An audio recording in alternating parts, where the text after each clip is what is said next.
Okay, you're motoring. You press a button. Make sure you all can hear me. Can you just give me a thumbs up if you can hear me at home? Yay, oh great. Glad to hear it. I can't hear you, but that's probably okay. Do wave and stuff if you need anything. A cup of tea or whatever. Bagel. So, we're starting kneeling. Why? Because Chris is kneeling. If Chris kneels, we all kneel. That's my motto. And you can put a block between the heels and buttocks, of course, if you want or need. And it's quite nice to massage the anterior tibialis or the tibialis anterior. Depends on what anatomy book, but it's on the front of the shins. So side-to-side movement doesn't just massage there. Of course, it massages the calves, the hamstrings, the quadriceps, the gluteal muscles, the lower back muscles, the abdominal muscles, the neck muscles, the shoulder muscles. And you can even feel, if you're sensitive, which means being relaxed, down into the arms. So sensitive means to be relaxed. Of course, there's oversensitive, that's not relaxed. But there's sensitive, that's relaxed. So that means breath. Take deep breaths. And, investigate if you wish. So we have this sandiṭṭhiko, akāliko, ehipassiko. These three beautiful descriptives.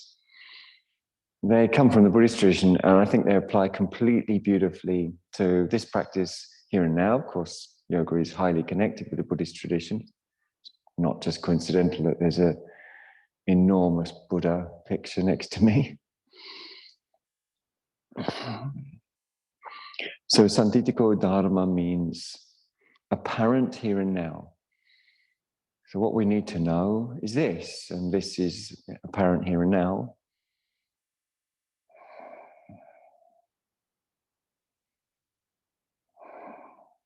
And akāliko means it's outside of time. We're not trying to get anywhere within a time frame. We're outside of time. Akāliko dharma, or I should say akāliko dhamma, using the Pali. And then finally, ehipassiko dhamma, inviting investigation. So if you just keep those three things, as you sway or move any way that you find useful in regards to those three things. They have a close parallel, of course, in lila artha lakshana, play for the purpose of absorption, and check for signs of absorption, like feeling absorbed. So, if you wanted to travel light yogically, you could have one bunch of three in one pocket and the other bunch of three in the other, and just get them out every time you practice. Inviting investigation, outside of time, apparent here and now.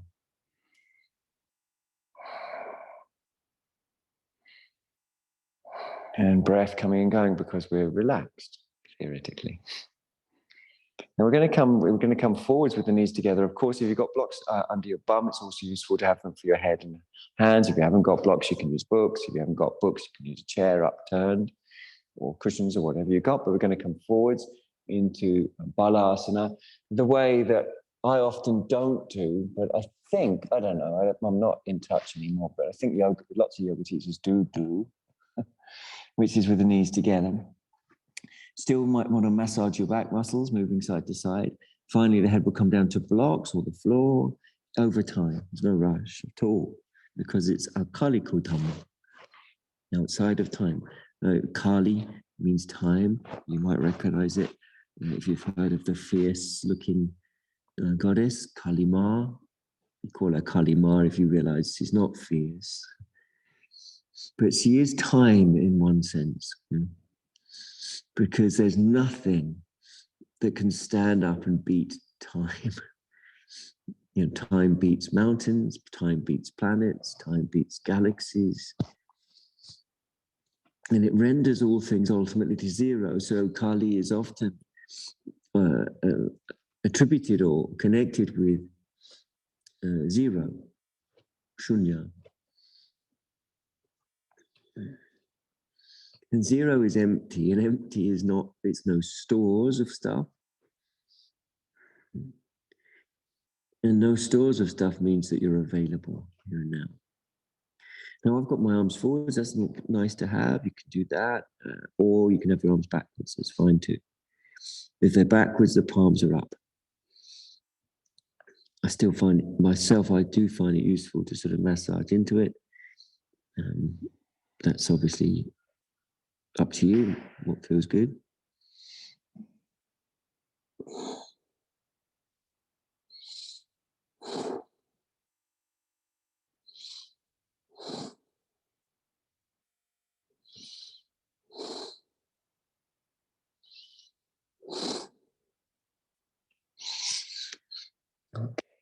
Okay, slowly bringing yourself up and onto hands and knees when you're ready, which I presume is now. And having come onto your hands and knees, again, movement might happen. We're just going to do a simple cat-cat. People call it cat-cow because they've messed up the Sanskrit, but it's the words that are used usually and translated as cat, cow, actually both mean cat. So we're going to tone the tummy. That's the first thing we're going to do. That means to say we're going to pull it up, pull the tummy up, push into your hands and pull your chest forwards and stretch the tummy. So you pull it up, you keep it pulled up, press it into your hands, stretch your tummy forward. And you really want to combine those two quite acutely. So you get this toned, stretched, increasingly toned, with an element of inviting investigation, ehipassiko dhamma. Breathing through the nose. So inviting investigation means perhaps moving side to side, investigating areas or portals of sensations that suck you into them beyond the normal divisions of the mind, like here and there, you and me, right and wrong, good and bad, success and failure, have and have not, etc. Now, we're going to reverse the action by pulling the abdominals from top to bottom and from bottom to top, so they sort of come into a deeper weave. So if you focus purely on the abdominals, the back will start to round. It takes concentration. Takes patience. Kshanti means patience, forbearance. And you just keep building it until the back will start rounding and the head will want to drop. It's quite hard to talk when you're doing it because your abdominals are toned very strongly. It makes a very strong imprint. Now keep the tone and stretch it. So going back to the first feeling, it does take a certain level of tapas, discipline, self-discipline. So toning the tummy, stretching the tummy at the same time, pressing the hands, deepening the scapula, lifting the head as part of the action. Ribs pull forwards towards the armpits. Breathing is deep. Should be kind of quite impactful. Tuck your toes under, come up into Adho Mukha Svanasana, downward facing dog position. Draw a few deep breaths, play with it as well. Draw a few deep breaths. You know, they can express both release and also investigation. And some people like to bend, extend the knees. Some people like to move the pelvis left and right. Some people like to pad one heel and then the other. Armpits should be open, stretching.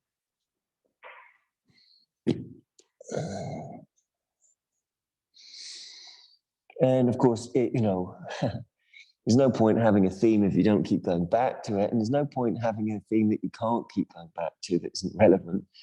And so we're back to it.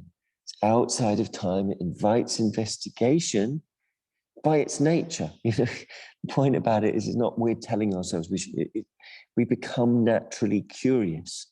And curiosity leads to play, which is why this is connected to this Vajrasati trilogy. Play for the purpose of absorption, look for signs of absorption. So breathing easy, good idea, Ollie. So it's inviting investigation. It's apparent. What you need to know is apparent. It's not a thought. It's this. We know another Vajrasati catchphrase is listening and responding. Go together, they go together. Good job. Come forward, slow and easy, and to your forearms. And have your hands as if you're holding bunches of flowers. I don't think you can hold bunches of buttercups, but I'm trying to imagine that you can. I'm particularly into buttercups because I use them for my kasina practice, which is meditation on various signs, or nimittas they're called.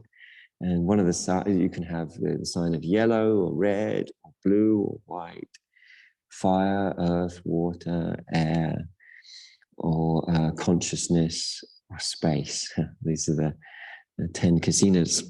Stretch your legs back and hover or float the body, but don't feel you've got, I think you should move it around because this avoids building up lactic acid and making muscles kind of freeze. We don't want muscles to freeze, so we want them to have some blood flow, some fluidity. We want them not to build lactic acid too quick, so we're sharing by moving. We're breathing into it. So if you can make use of movement, then do. I do find it very useful. For example, moving the heels backwards and forwards, or moving the body left and right.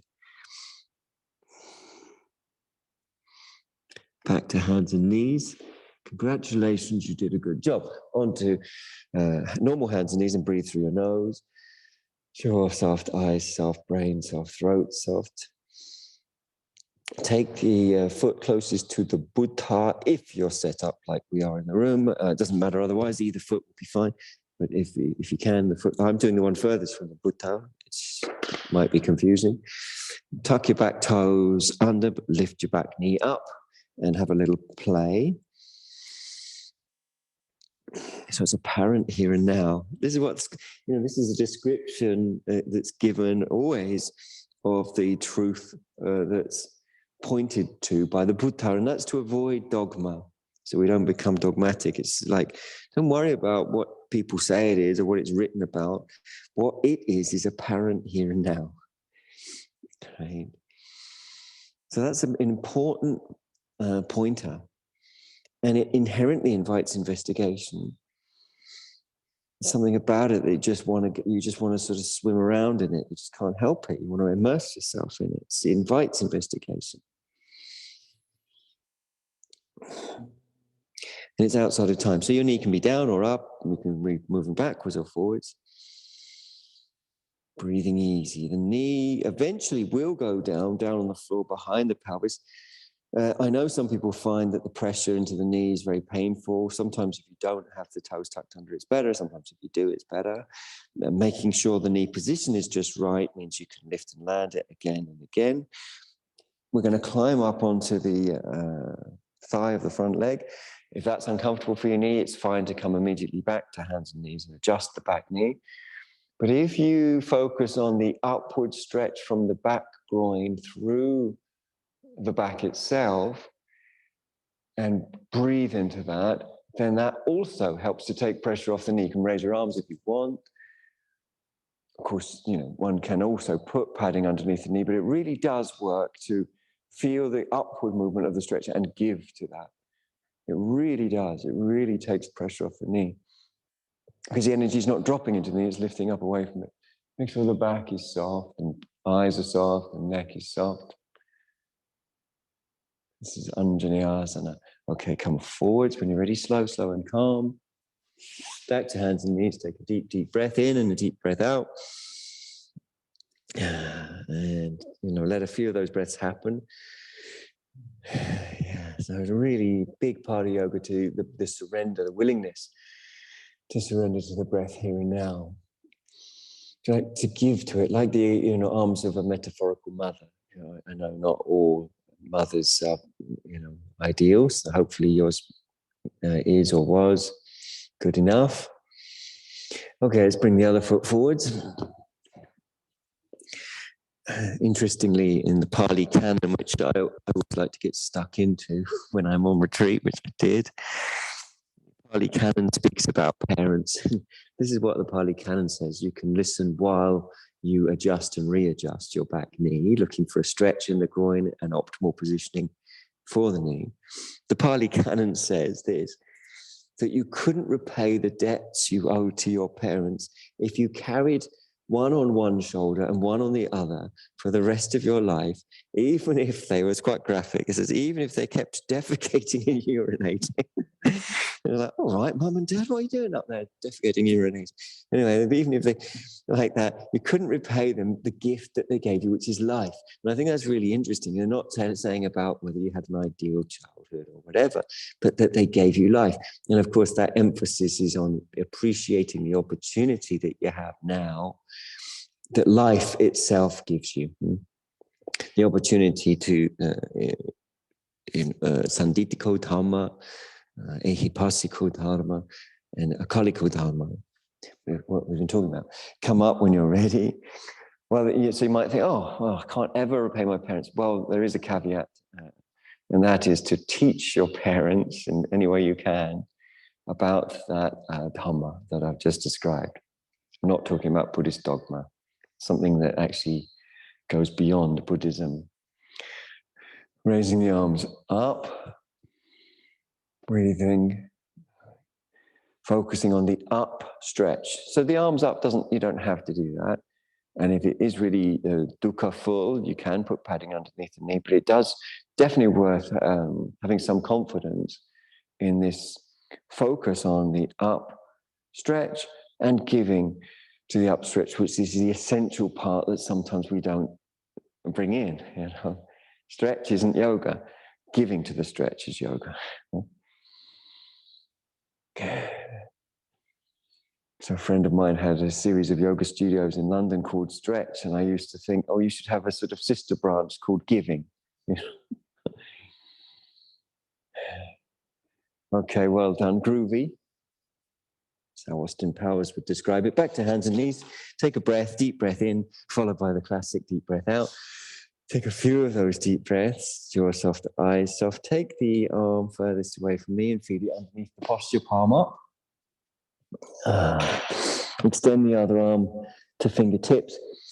The only caveat I'll give about the fingertip thing is, I guess it certainly is possible that somebody could have problems in their fingers, for example, arthritis, and that cupped position could be prohibitive. It could be difficult. So you can easily still keep the uplift by having a block underneath your hand, if you had that discomfort. Anyway, that's just a caveat. Take a few more breaths. See if you can focus on the deltoid muscle that caps the shoulder. Focus with your breath, that is.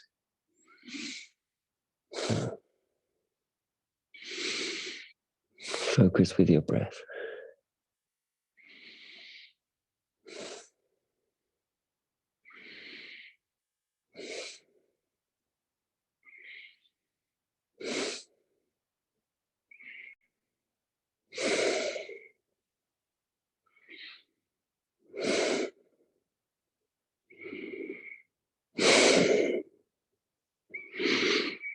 Magnificent, marvelous. Come on up. Back to hands and knees, take a deep breath. I'm turning around, you don't have to. Take a breath or two, loosen up if you need to, any way you want to, and it's obviously the other arm's going underneath, obviously the other direction, and other palm extends out. Expressive breath. Because, as you know, there are two stepping stones to cross the river. What is the river? It's the apparent divide. There isn't really a divide. It's a sort of inability to perceive the divide between two experiences. One is where everything seems independent, today and tomorrow, good and bad, right and wrong, success and failure. It's working, it's not working, that kind of thing. You and me, us and them. And then the other shore, everything's interdependent. It's much more like a dance. You don't see these hard line divisions. So to cross over, 2 stepping stones, an intense experience. So that's partly to do with the experience itself, but it's also partly to do with our openness to the experience. So here the experience is twist plus the stretch of the deltoid. And the second stepping stone is giving to that. And that corresponds to the inviting investigation.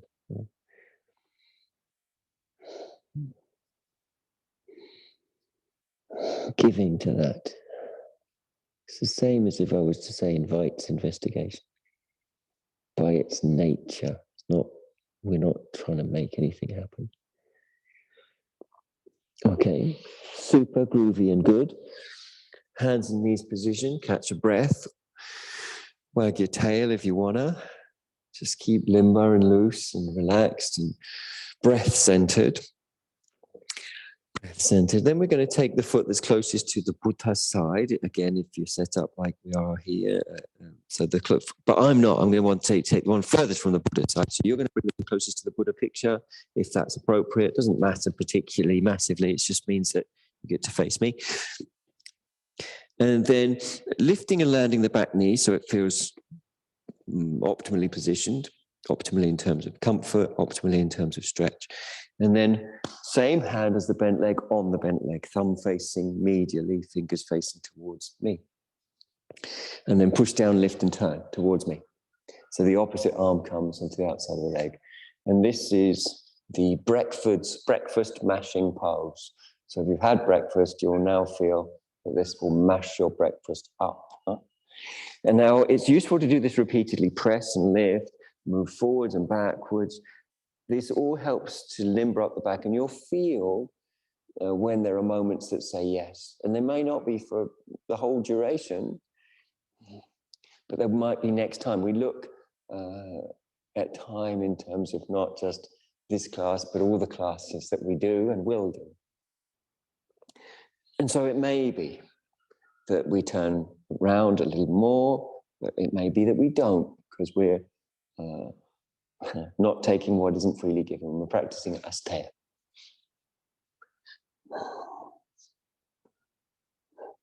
Some people, like me, quite enjoy just the turning process. Little by little, turning. Some people find it useful to bring their hands to a prayer position at the chest. Some people like to lift the back knee. Some people like to do none of those and just sit down and have a coffee. Good, groovy. Release, return to center. Huff and puff, because that sort of wrung you out. And hopefully your face looks a bit shocked. You might have to blink like someone who's just seen a ghost or something. Like, what was that? Breathing deep. Jaw soft, eyes soft, brain soft. Other foot comes forwards when you're ready. So go ahead. Bring the other foot forwards. I'm just turning around. You don't have to. Catch your breath and lift and land and play with the back knee in any way that is conducive. Conducive, that is, to inviting investigation, which is also our purpose, which is absorption. Absorption and investigation are synonyms in this context. Same hand as the front leg on the front leg, thumb facing medial, that's in towards the midline, fingers facing lateral, lift and turn. Now the trick, inverted commas, the knack, I should say, to this, is to start with your hand near your knee, and as you move backwards and forwards and limber up the back muscles, and if they say as a result, yes, you can turn a bit more, then you work your hand further from the knee towards the top of the thigh over time. Because in this way, you move only the sections of the spine that are above your hand. So if your hand's near your knee, you're only going to stretch the upper chest section of the spine and the back. And if you go lower, you're going to stretch more. And eventually, if you may end up with your hand near your pelvis. But it's early-ish in the morning for most of us, so, work with the body the way you find it. Again, some people like to just stay with the sort of open-ended investigations. And some people want to bring their hands to prayer. That's another option. Some people want to raise the back knee. That's another option. Okay, good job. Release, return to center.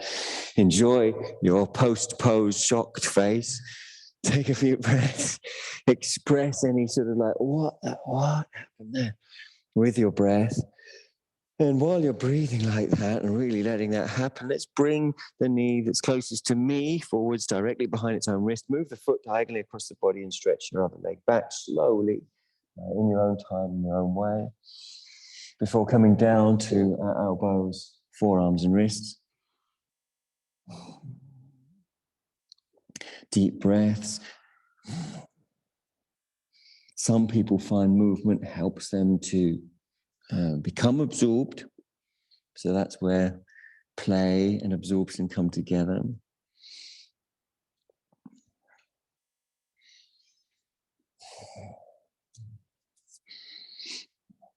So despite the fact, there are sort of several, composing several books and staggering works of literary genius. But apart from that, you don't actually, I shouldn't really say this, you don't need any of the books that I write.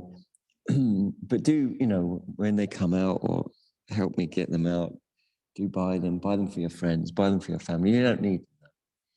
Just buy them just because you think, well, I'd like to think of Jim as still paying his mortgage, maybe getting a nice pair of new plimsolls or something. But all you need is the 3 and the 3, right? Lila Artha Lakshana, play for the purpose of absorption and look for signs of absorption. That's enough on its own, but it combines very, very well with the 3 dhammas. Sandiṭṭhiko dhamma, akāliko dhamma, and ehipassiko dhamma. Apparent here and now, outside of time completely, inviting investigation.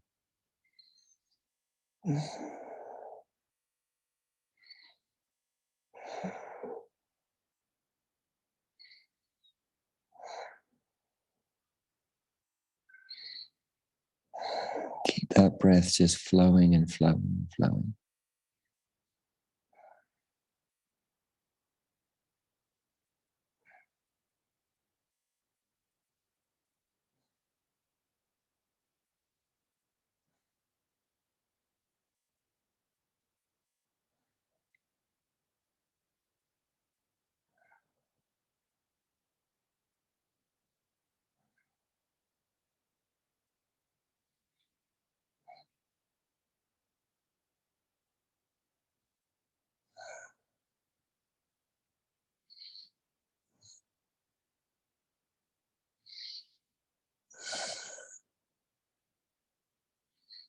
Focus on the exhale and notice that it equates with a general feeling of affirmation or agreement.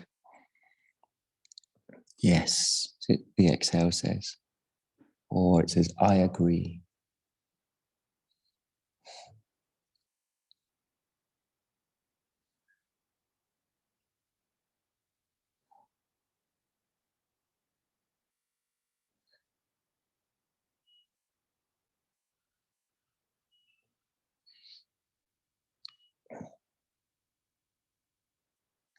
Tuck under your back toes, push up a little and bring your back knee forwards. Come back to hands and knees and catch your breath.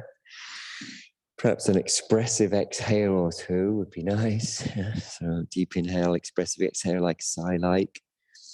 Exhales like sighs. And a few of those, and the bodily movements that go alongside those sigh-like exhales. And then, of course, when you're ready, the other knee moves forwards, the foot moves diagonally across the body, stretch back the other leg, and take your time So work it into the hip, massage it in. Make sure it's not in the knee, but in the hip. If it is in the knee, I should have said before, you lean across the knee itself. Otherwise, you come down when you're ready. And then breath. So make sure those breaths are expressive. That's what we're looking for, expressive breath.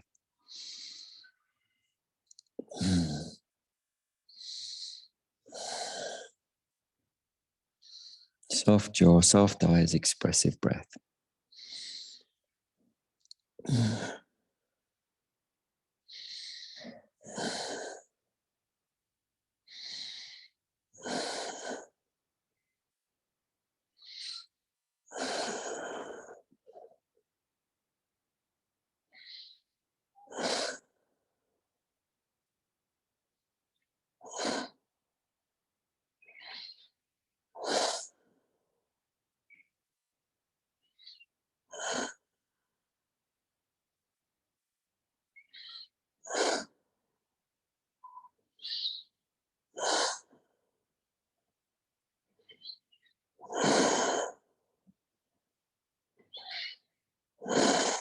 So the breath is everything.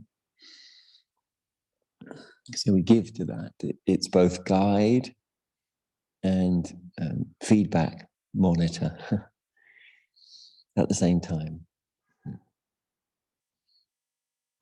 It's both tells you what's going on, but it also gives you the facility to respond to what's going on. The breath is how you respond. It's also how you tell in what way you need to respond. So it's listening and responding, both taken care of by the breath.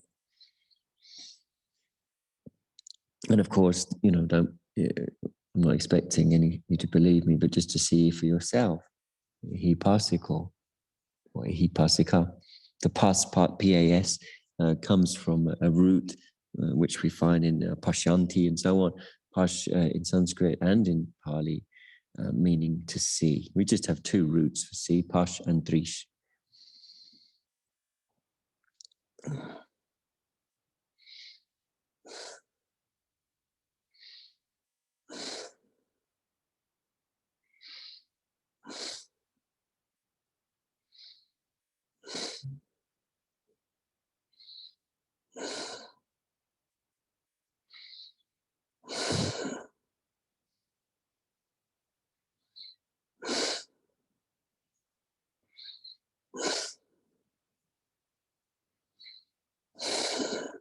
Okay, when you're ready, tuck under the back toes, come up a little, bring the back knee forwards, come back to hands and knees, catch your breath, wag your tail if you find it useful.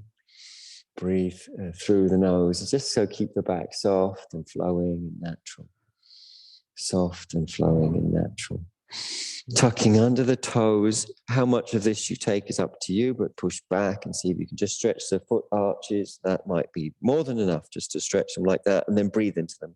So remember the two stepping stones are a rich experience, like a stretch, but it doesn't have to be a stretch. It could be a kiss on the cheek from someone you like. It could be flavor of something that's very rich and delicious. It could be a rich experience like a birth or a wedding or a funeral. There's lots of rich experiences in the world, and they're not just rich because they're intense by their own virtue, but by the fact we open to them. A sunset can be something we hardly notice, or it can be almost life-changing. There is the option to come further up. Further doesn't mean better. It's just, can you breathe into more? If you're getting enough where you are, that's an important quality of a yoga practitioner. She knows what enough is. She's like, is this enough? The question is, does it give enough challenge to invite you to release? And there's the option to sit up all the way as well. That's another option. Breathe into it, jaw soft, throat soft, brain soft, tongue soft. Essentially everything that can be soft is soft. Okay, out of compassion and just in case of an emergency in your feet, we'll come out of it. we're going to take dos bloques, which of course is Spanish. I have to think about that for a minute. For 2 blocks, and you're going to plus you need a 3rd block, which we can take in the form of a brick block, which will go behind. If you haven't got blocks at home, you can use books. The binding should face forwards. They should be fairly thick books. You should have thick books on your shelf anyway, so that people think you're clever. I suggest the Monnier Sanskrit 1876 English Sanskrit dictionary. I think it's 1876. Draw the butterflies out and back. It's 18 something anyway. Drawing the butterflies out and back. So you're sitting on 2 blocks with another block behind you, sitting up as tall as you can. I should add that some people, if they've got a long torso and short shins or short thigh, may need to either have less blocks under the bum or have another block for underneath the foot, because if the shin doesn't come up or the knee doesn't come up very high, it's going to be difficult to hook around. And we're going to be hooking around. So pull down on the shin and lift up in the chest. So bend the leg closest to me. And pull down on the shin, lift up in the chest. And remember, it's not just stretch, it's giving to the stretch. If you only take 1 stepping stone out of the 2, all you've managed to do is stand in the middle of the river. And this, by the way, we like to imagine the river as a fast-flowing torrent. So it's not a place you particularly want to just be standing on, a stepping stone there. You want to get across the river. This is why you need stepping stones. Otherwise, you could just walk across. But it's quite a dangerous river. So you don't want to just have an intense experience like a stretch. You want to give to it, and that's done through the breath and through the counterbalance opposite to the obstacle called doubt. And that counterbalance opposite is shraddha, confidence expressed through giving. It's not the idea of confidence, it's confidence expressed now through giving. Lift and turn towards the Buddha if you've got it set up like that, and you've got the block behind you. You're working your arm to the outside of your leg. Don't forget, if you've got shorter shins, you could have another block under your foot like that, and that can also help to get more hook round without having to lean forwards. Obviously, you can see I've put a block there, but I'm lacking one behind me now, but it can be done. So lots of ways to work on this. Working the body further round can be done by bringing your back arm forwards and just pressing against the bent leg thigh, working it around.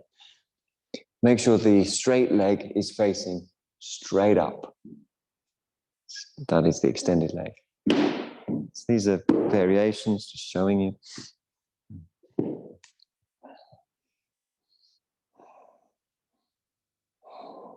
And of course, how long your back arm is. I guess if you've got a long back arm, you might not want that block there. Might be getting in the way. Okay, well done. Return to centers. Marichyasana number 3. And we're going to do the same the other way. So you don't need to move your blocks unless you desperately want to. I am though, because I love to see you. So if you haven't drawn the butterflies out and back, do so. Bend the other leg, lift up your chest. Breathe through your nose, eyes soft, jaw soft, throat soft, tongue soft.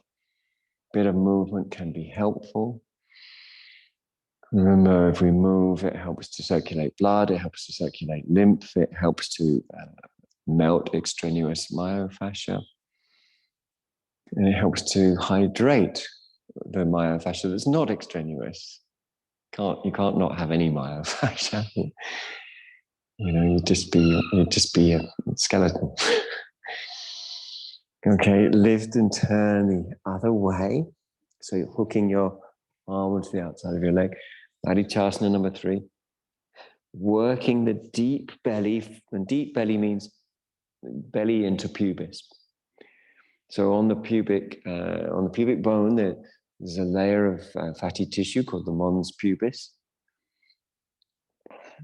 Mons, of course, means mound or mountain.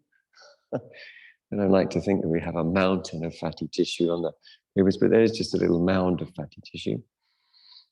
And so you can feel into that the abdominal muscles go right down to the pubis themselves as well, underneath that fatty tissue. So you're feeling into that, underneath that, and pulling in and up from the mons pubis upwards. And turning. Breathe through your nose. Make sure your extended leg, your straight leg, is straight up. We could talk about the deepening of the scapula, but we won't. Just to mention it in case you remember it from another class. Okay, release, return to center. You can look shocked if you want. You look staggered, can be good. Another look. If you don't want shocked, you could be staggered. And then you're going to lay down on your back with a block underneath your head, which I think, my feeling is you're going to be into that. Just laying down with a block under your head. I think there's going to be a moment where something in everything automatically goes yes. Oh, yes. So this is what we're looking for. Huh? We're looking to notice these selfless moments. This wonderful teaching in Buddhism, which really in a sense defines Buddhism, because there's loads and loads and loads of different types of Buddhism that even seem to sort of be at cross purposes to each other. But the main thing, the thing you could say, is this teaching on non-self. It's very confusing because it isn't saying that there's nobody here. It's just saying what we try to collect together and call a self as if it was something stable and reliable and predictable and could be and controllable is actually usually thoughts, feelings, emotions, physical sensations, ideas and opinions, volitional habits. And all of those things are in constant state of flux because they're interdependent. They're not independent. They can't be mine because they're not independent. Anything that's mine has to be independent. So you're just observing the selflessness of the breath, the selflessness of release.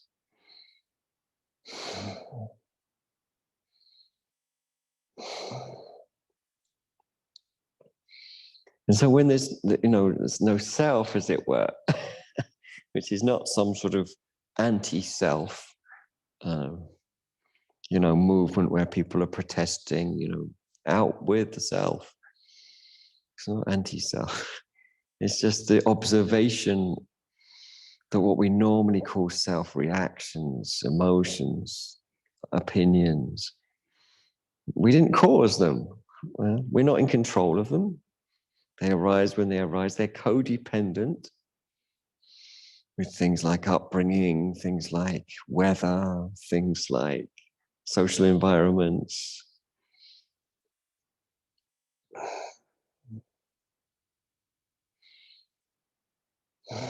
Lift up your feet off of the floor, keep your knees bent, and I think your lower back will probably caress the floor a bit deeper. So lift your feet when you're ready. We're not, sometimes when we lift the feet, we bring loads of automatic actions in, like we begin to contract the quadriceps, which we're not doing. If your quadriceps were to contract, your legs would straighten. We're not doing that. We are going to bring our arms forwards, our hands together like that, and then just plow the arms through the inside of the legs, and the legs will move apart, and then the legs can move together. So there is contact between the legs and the arms. And finally, we're going to lift up and see if we can touch our toes with our fingers, which might mean lifting the pelvis. So it's quite a lot of activity in the belly muscles. Breathing through the nose, and then release, slow. Arms come back up, knees might come closer together. We take a deep breath, in release, and another will follow, and another will follow that. And you get the picture. And then similarly, the arms kind of cut through, they press through the legs. So they push the legs apart. We come up, we see if we can touch the toes. So it's all abdominal work. But it also pushes the floor into the back, which means what's in the back has this opportunity to release. It becomes exposed to the air, as it were. When it's exposed, it just dissolves. Release, raise up, expressive breath.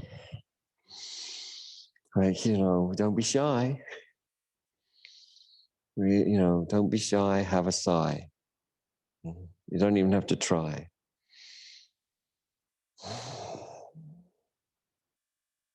And all the old stored stuff in the body, just say goodbye. The poem, such as it is, goes on. Bring the arms forwards one more time. Through the legs. Lift up the feet. Lift up the pelvis. Keep the chin close to the chest. Breathe through the nose, if you can. Final release, final extension, final dropping of the feet. Keeping the arms raised up. Sometimes I like to sort of shake it out. I think there's a pop hit by Taylor Swift, because Mabel at home is massively into Taylor Swift. It's obligatory if you're a certain age, you have to be into Taylor Swift. And the hit song is called Shake It Off, which I like the sentiment. So you can do that with the body. Now lift up the feet again. This time we're going to reach through and hold the big toes. Right? So hold the big toes. With your index finger, middle finger, and thumb. Some people call this laughing baby, and then at the same time they call it Ananda Balasana, which doesn't translate as laughing baby, but I don't mind. This is one of those moments where I don't mind people getting their Sanskrit wrong, because they get it wrong in such a delightful way that it's good, because I love that laughing baby is great. Babies do sometimes laugh or giggle rather brilliantly. It's rather contagious.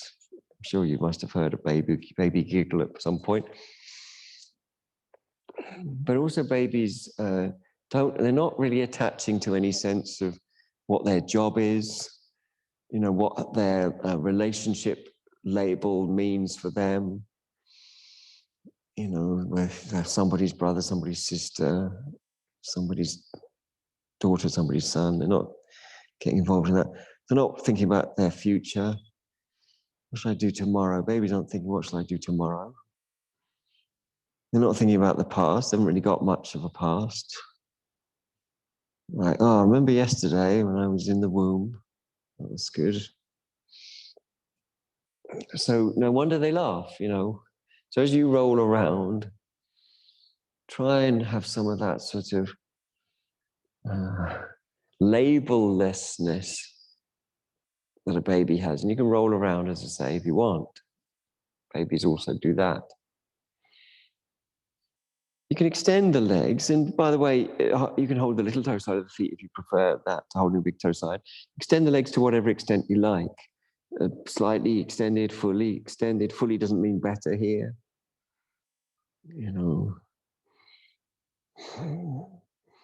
Well, there is a better, and the better is the optimal position that invites release. So legs could be together, legs could be apart, legs could be bent, legs could be straight. One could be bent, one could be straight. They could be very wide or close together. It's not super likely, but some very limber people might even find, if they took the legs wide, that they want to hold the heels. That's actually one of my very favorite things in the world to do. And push down the heels. That's another option. But it's still all about the breath. It's still all about the breath.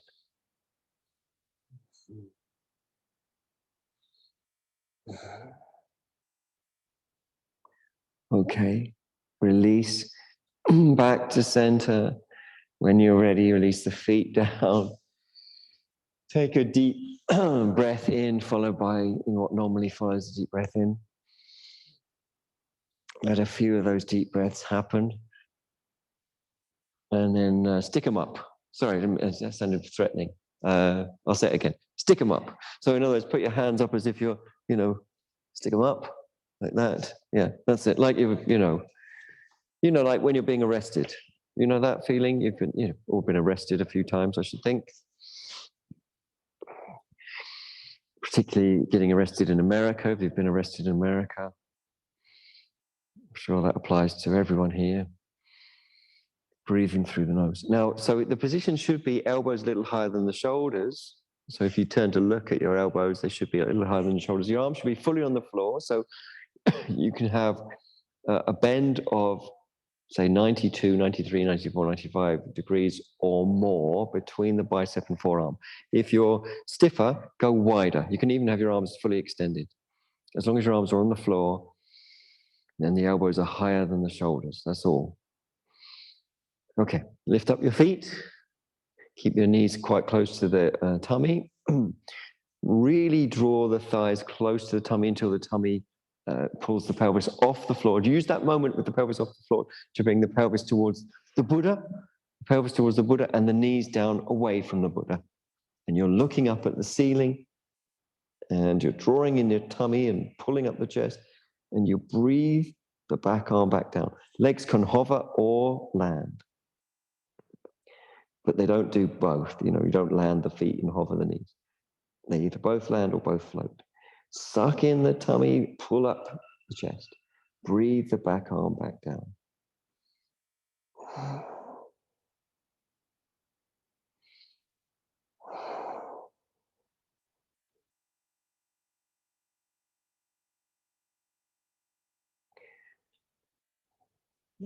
Come back up when you're ready, land the feet. Just rearrange the body, so scoot the buttocks towards the heels, scoots the shoulder blades towards the buttocks.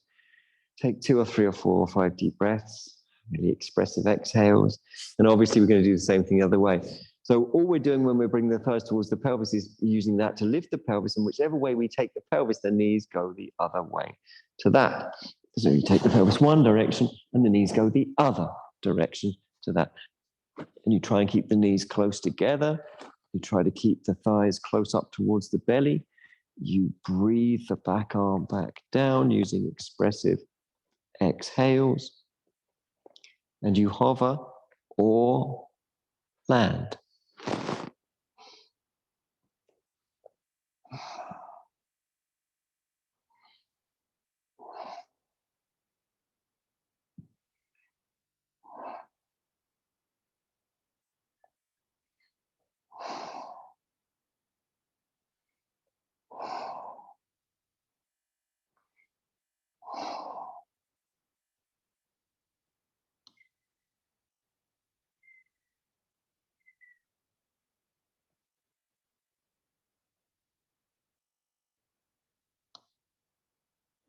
Coming back up if you're ready.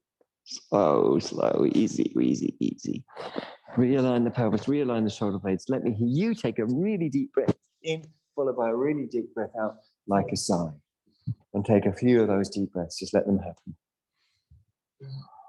Just let them happen. Really deep breaths.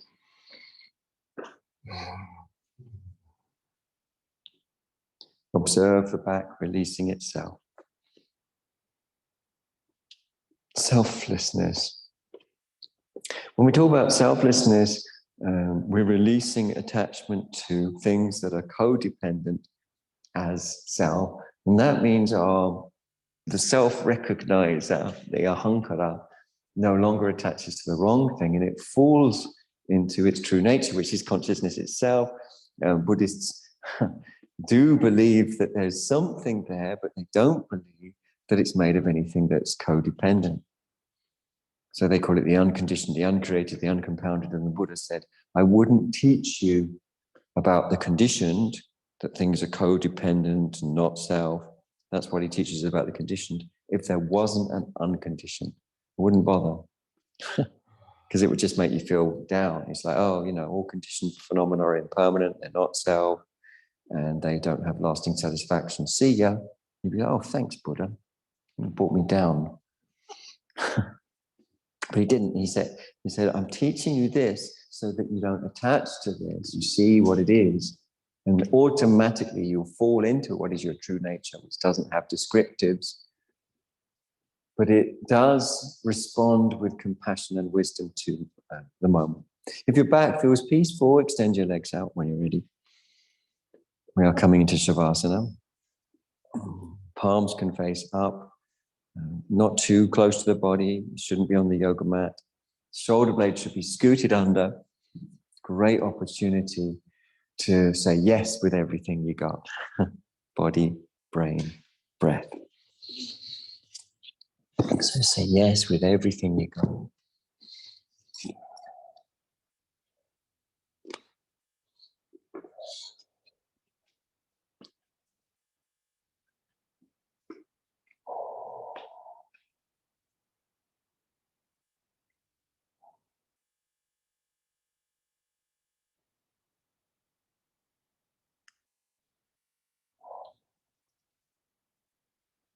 Skin says yes. Muscles say yes. Brain says yes. The weight of the body says yes.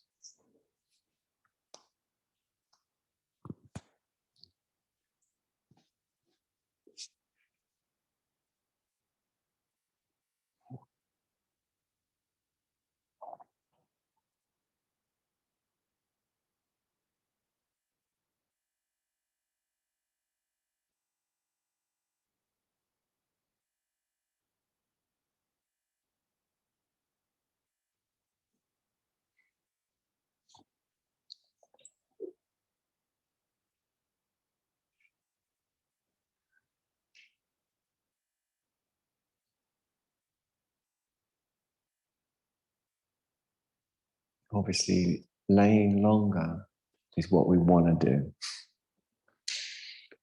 But because this is the morning class and I try to be on time in case you have important things to do, people to visit, things to purchase, whatever. And we'll feel into the body, move the fingers and the toes, and feel into it like it's something really interesting and new. And when you feel ready, bend the legs and place the feet onto the floor. That's an opportunity for a further release of the back after a scoot under of the pelvis and a deep breath.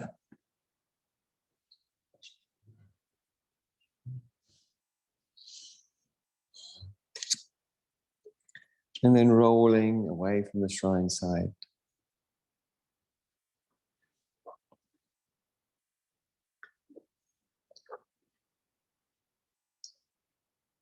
So knees are drawn up. Tummy is soft.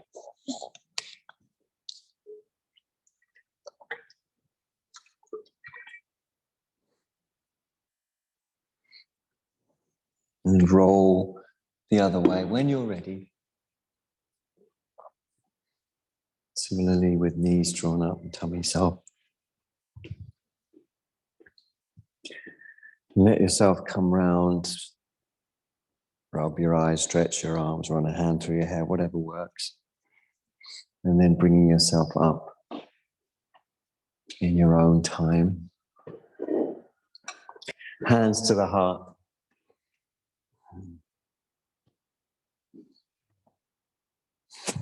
May any benefit and merit gained in our acting in this way, any benefit gained in our acting in this way, be shared to alleviate the suffering of all beings.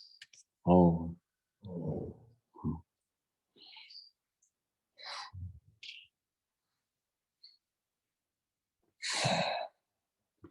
Thanks all, thanks guys. So much, and thanks Zoomers. Thanks for coming. Marvelous to see you. Thanks so much for your time. Love you all. See you really soon, I hope. Ciao for now. Love and peace. See ya.